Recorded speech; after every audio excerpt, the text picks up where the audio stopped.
Hello, this is Dr. Heather Lee, and this is the continuation of a series of teachings about assessment for EDS 318.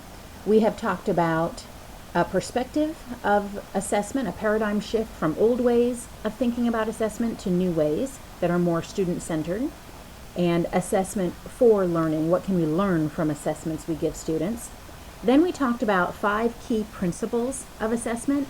Those are that assessment should be student-centered and positive.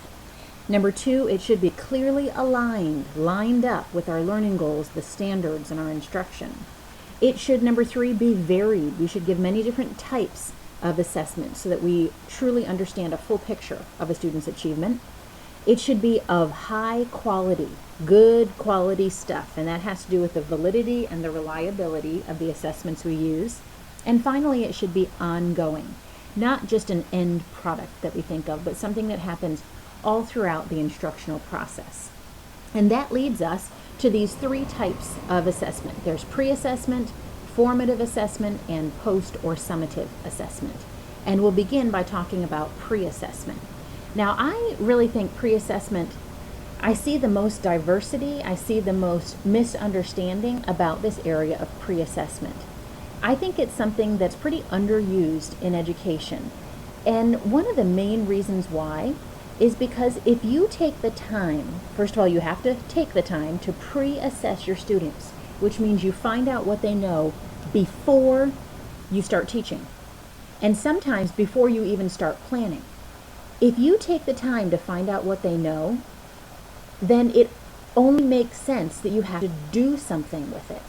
And that gets messy. That means that you probably cannot just do a lesson where you do one thing and you think it's going to work and be the perfect lesson for everybody.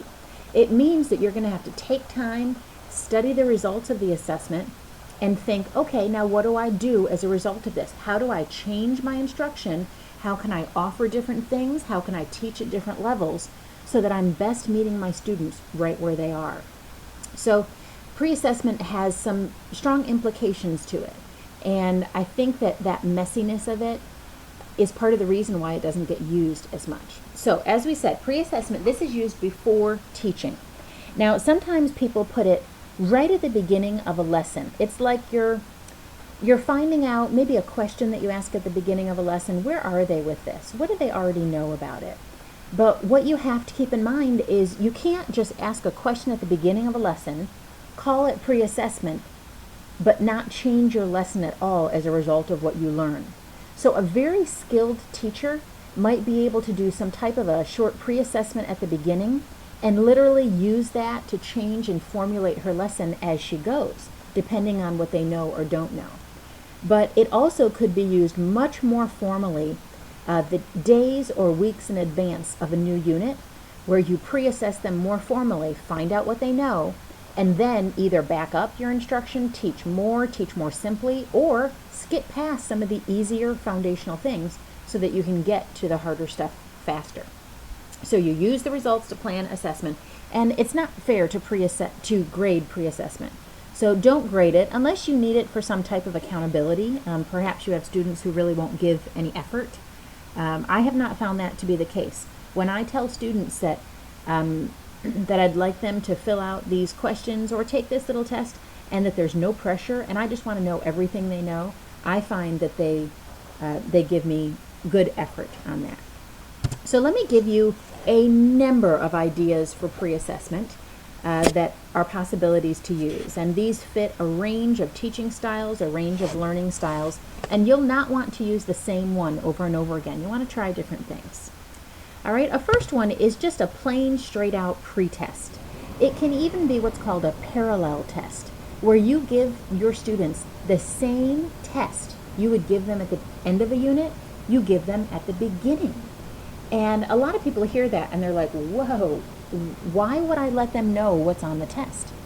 But that's the old way of thinking that says what's on the test should be secret. It should be a surprise. But instead, if there's enough time, now obviously you don't want your students remembering all the questions. In fact, some curricula give you a Form A test and a Form B test, where it's really the same learning goals assessed, but the wording of the questions is different, the order is different, and all of that. That's something you could use for a pre and post test. But don't be afraid of the idea of giving a pretest first, or at least trying it if it's the exact same as your end test, because that way it is very easy to measure what your students could do before and what they could do after. And if there's a long enough gap, and if you don't even go over the results of the pre-assessment with them, they won't know whether they were right or not right at the beginning. So if they take it again 3-4 weeks later, they won't have a memory really of what those questions were. And if they do, it will just encourage them to find out what the answers are. That's what we want. We want them to focus in on what's important and to learn it so that they can show their learning. So using a pretest, whether it's different or the same as an end test that you give. There's also a KWL chart. You've probably seen or done one of these before.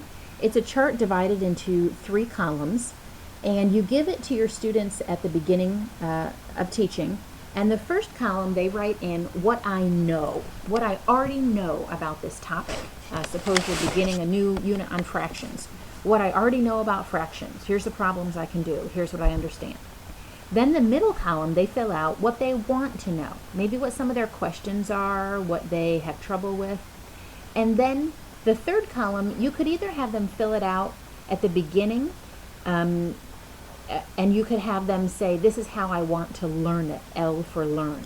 And they talk about their styles, if they want to work independently, if they want to work alone. Or you just have them fill out the first 2 columns, what I know, what I want to know, and then you collect it. And then at the end of the unit, you give it back to them, and they fill out the what I learned. And that's a way that you can see what the difference is at the beginning and the end. So a KWL chart, you can find many of those online if you Google it. Another one is a graffiti wall. You can do one as a whole class, or you can have individual ones. As a whole class, you would basically take an entire wall or a bulletin board in your classroom, and you would just label it with your new unit. And you would begin by having your students write on that wall what they already know about the topic. Now, depending on your students, if you don't want to give them free rein to just write on the wall because you're not sure what they're going to do, they could each have an individual graffiti wall where they have a plain piece of paper, and at the beginning they write all that they know about the topic. And you approve, you kind of walk around and say, okay, put that one on the whole class board, put that on the whole class board, put that on the whole class board. So you begin with this graffiti wall that probably will be pretty sparse. Then, as you're teaching, you can do this every 2 or 3 days, or you could wait until the very end of the unit, but I think it's a good idea to build it as you go along. You have your students pull out their individual graffiti walls, and they add to it. What more do they know? What more do they understand about that topic? And again, you approve who goes up to the wall and adds more. So by the end, you would have a whole wall full of all of the things that hopefully we have learned. I would take that wall down or cover it up for a test to make sure that everybody truly understands the knowledge themselves. So that's a graffiti wall. You can use an informal survey or questionnaire. That's similar to the one that we took in this course online. There are writing prompts where you give them maybe an open-ended topic or a sentence, even just, here's what I know about fractions. This is what I like about fractions. This is what I don't understand about fractions. And you just have them write for 5 or 10 minutes. And then you would read that and use it to plan your instruction. There are teacher observation and checklists where you determine what you want to look for. And then you set up a situation and you literally walk around with a checklist and you're checking off who can do it, how well they can do it, if they can't do it, and all of that. Moving on to some different types. Standardized testing data. This is something that teachers often feel too busy to really look at. But usually in a student's file, there are reports about standardized tests, state tests, standards of learning tests that they have taken, and we just kind of let the data sit there. But instead, you can use that if you are a reading teacher, for example, and you want to find out what are the reading levels of my students. You might be able to get all of that information from testing data without ever having to take up classroom time to do it, to give a reading assessment. And the nice thing is that standardized testing data, you're probably going to get it again that year. They might take a similar test again. So you may have a natural pre-test and post-test, and you can look for growth that way. There's simply having a student discussion. The teacher asks them questions, the students discuss it. If you are very aware and listening and you know what you're listening for, you can use that as a pre-assessment. Now, one thing I would caution about that is during a student discussion, only a few students are speaking and talking. So this does not give you an understanding of how individual students, how much they know. And that's a real caution for all of these pre-assessment ideas. It is much easier to just throw out one question for a pre-assessment and say, have you heard about the Civil War before? What do you already know about the Civil War? And then you have 5 or 6 students share their answers. Well, that does not give you much information. All that tells you is that those 5 or 6 students each know one thing about the Civil War. It could be that the entire rest of the class knows nothing. And you think that's a pre-assessment, and then you go on and teach your normal lesson because you said, oh, well, they did fine on that. I know they know the background knowledge. See, that's a real fluffy way to do it. It's not real data. So you need to be real careful with just throwing out a teacher question or having a student discussion. There are semantic maps or webs or a graphic organizer. This is like a picture, and maybe most of it is empty, and you have the students try to fill it in and predict what they think are maybe the main characteristics of whatever it is you're studying. There are hands-on activities you might design that you can watch and determine how well they can do it or how well they know it. Sometimes you give your students something to draw or sketch just to get down. Maybe it's a very strategic battle and there are some key things that happened in different places, and you give them a map with just 3 cities and see if they can draw or sketch what the important things happened in that war.